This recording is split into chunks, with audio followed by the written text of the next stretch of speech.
नमस्कार दोस्तों, स्वागत है आपका हमारा और तुम्हारे YouTube चैनल में। आज हम चर्चा करेंगे कक्षा 12 में विषय भूगोल में मानव भूगोल की प्रकृति। प्रसिद्ध भूगोलवेत्ता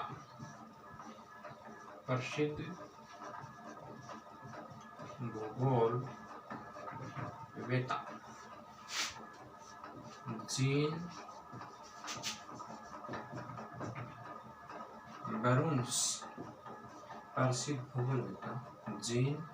बरुन्स कहता है कि मानव भूगोल की प्रकृति में जिस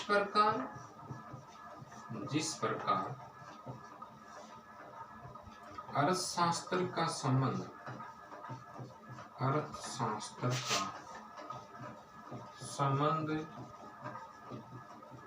कीमतों से, कि अर्थशास्त्र में हम वस्तुओं की कीमतों की चर्चा करते हैं, वस्तु की कीमतों के बारे में जानकारी प्राप्त होती है।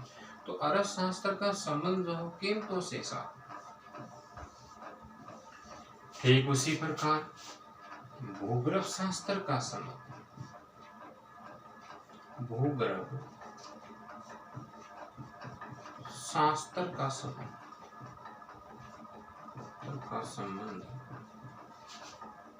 चट्टानों से, भूगर्भ शास्त्र का संबंध चट्टानों से। इतिहास का संबंध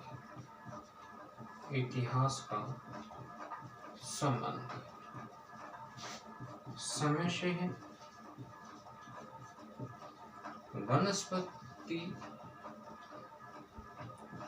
वनस्पति शास्त्र का संबंध पौधों से है। मानवाचार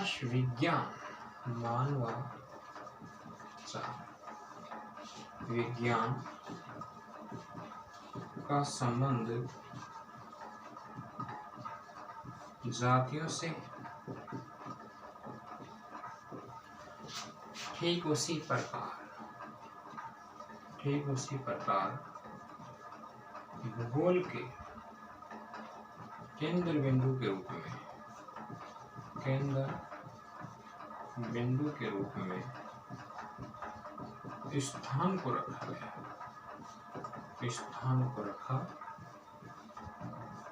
है, जिसमें क्यों एवं कहाँ का उत्तर दिया जाता है। जिसमें क्यों, कब एवं कहाँ का उत्तर दिया जाता है। एक बार फिर से देखो, इस पाठ में से आपके 2 नंबर का प्रश्न आता है। 2 नंबर के प्रश्न में कभी आप लोगों के 2 प्रश्न पूछे जाते हैं 1-1 नंबर के, कभी आप लोगों के सीधा प्रश्न 2 नंबर का भी पूछ लिया जाता है। क्योंकि इस इकाई में आपके 2 पाठ हैं, तो कभी इस पाठ में 1-1 नंबर के क्वेश्चन पूछे जाते हैं, तो अगले विषय की प्रमुख जनजातियों वाले में 2 नंबर का क्वेश्चन पूछ लिया जाता है। यदि उसमें से 1-1 नंबर का पूछ लिया तो इसमें 2 नंबर का पूछ लिया जाता है। तो आपको प्रश्न यहाँ से जो प्रश्न बनता है उस पर थोड़ा ध्यान रखना है कि मानव भूगोल की प्रकृति में कि अर्थशास्त्र का संबंध कीमतों से, भूगर्भ शास्त्र का संबंध चट्टानों से, इतिहास का संबंध समय से है, वनस्पति शास्त्र का संबंध पौधों से है, मानवाचार विज्ञान का संबंध जातियों से है। तो भूगोल के केंद्र बिंदु के रूप में स्थान को रखा गया है, जिसमें क्यों, कहाँ जैसे प्रश्नों का उत्तर दिया जाता है। ये बात किसने कही? तो ये बात कही थी जीन बरुन्स ने। किसने कही थी? जीन बरुन्स ने। अब हम आगे चर्चा करेंगे कि अर्थशास्त्र के अंदर हम जब अर्थशास्त्र विषय को पढ़ते हैं तो उसमें केंद्र बिंदु के रूप में कीमतों को रखा जाता है। भूगर्भ शास्त्र पढ़ते हैं तो उसमें चट्टानों को रखा जाता है कि आग्नेय चट्टान है, गौसादी चट्टान आप पढ़ रहे हो, है ना। आग्नेय है, अवसादी है, केंद्रित है, ये चट्टानें जो आप इनके बारे में पढ़ते हैं। इतिहास का इतिहास का जो संबंध है वो समय से, प्राचीन काल, भूतकाल, भविष्य काल, वर्तमान काल, कब कौन राजा बना, ये पूरा जो इतिहास चलता है वो समय पे चलता है। तब कौन सी सभ्यता की खोज हुई, किसने की, ये इतिहास में चर्चा करते हैं। वनस्पति शास्त्र में पौधों की प्रजातियों के बारे में चर्चा करते हैं। मानवाचार विज्ञान का संबंध जातियों से, तो ठीक उसी प्रकार भूगोल के केंद्र बिंदु के रूप में भूगोल के केंद्र बिंदु के रूप में स्थान को रखा गया है। किसको रखा गया है? स्थान, जिसमें क्यों, कहाँ जैसे प्रश्नों का उत्तर दिया जाता है। अब हम आगे चर्चा करेंगे मानव भूगोल की प्रकृति।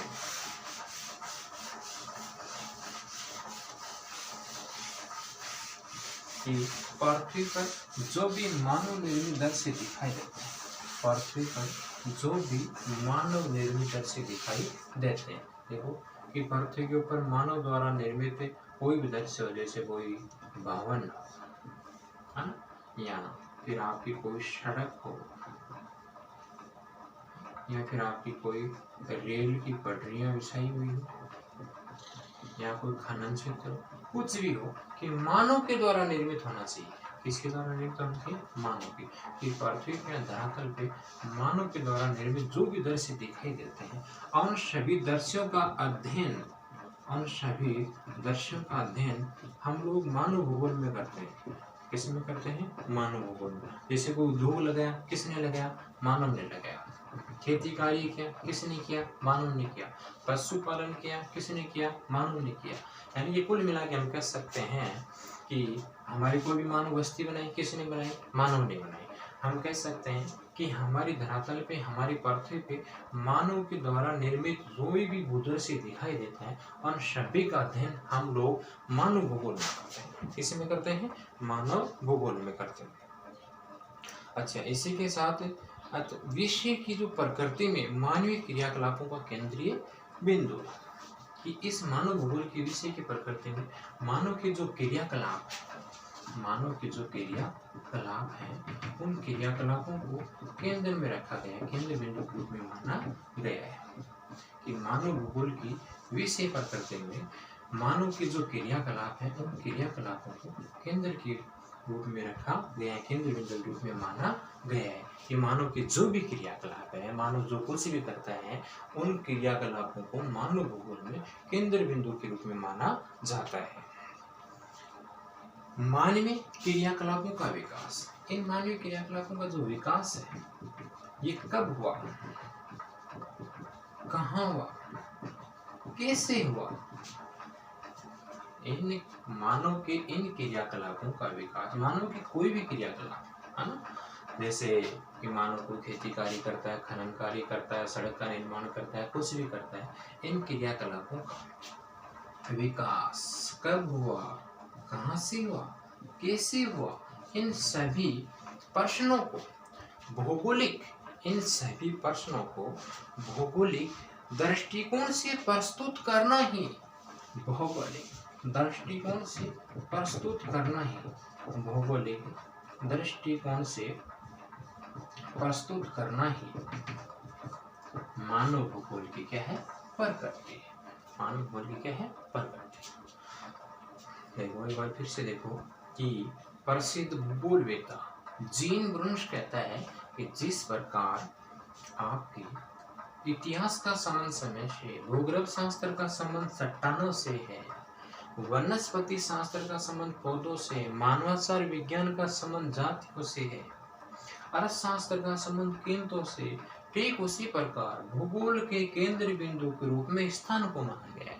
इससे स्थान में जिसमें क्यों एवं कहाँ जैसे प्रश्नों का उत्तर देने का प्रयास किया जाता है। इसी के साथ कि मानव ने जो भी हमारी पृथ्वी पे या धरातल पे जो भी भूदृश्य मानव के द्वारा निर्मित है, उन सभी भूदृश्यों का अध्ययन हम मानव भूगोल में करते हैं। अतः मानव भूगोल की विषय प्रकृति में मानव के जो क्रियाकलाप है, इनको केंद्र बिंदु के रूप में माना जाता है, केंद्र के बिंदु के रूप में रखा गया है। अब मानव के जो क्रियाकलाप है, इनका विकास कब हुआ, कहाँ हुआ, कैसे हुआ, इन सभी प्रश्नों को भौगोलिक दृष्टिकोण से प्रस्तुत करना ही मानव भूगोल की प्रकृति है। भौगोलिक दृष्टिकोण से प्रस्तुत करना ही क्या है?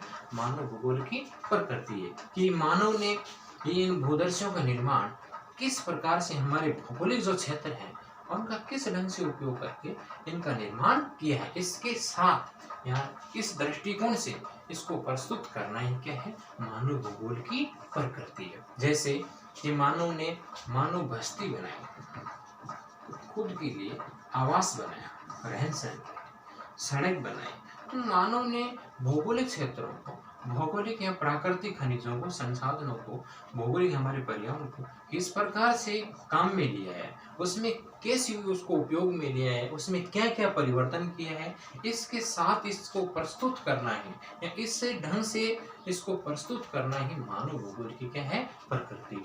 जैसे उदाहरण के तौर पे मानव विश्व की विभिन्न क्षेत्रों में रहता है, वो जैविक अजैविक क्रियाओं के साथ पर्यावरण में परिवर्तन करता है।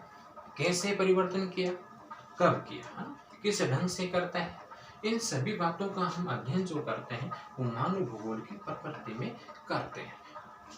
आगे हम चर्चा करेंगे अगले वीडियो में मानव भूगोल का विषय क्षेत्र, मानव भूगोल का विषय क्षेत्र अगले वीडियो में हम चर्चा करेंगे।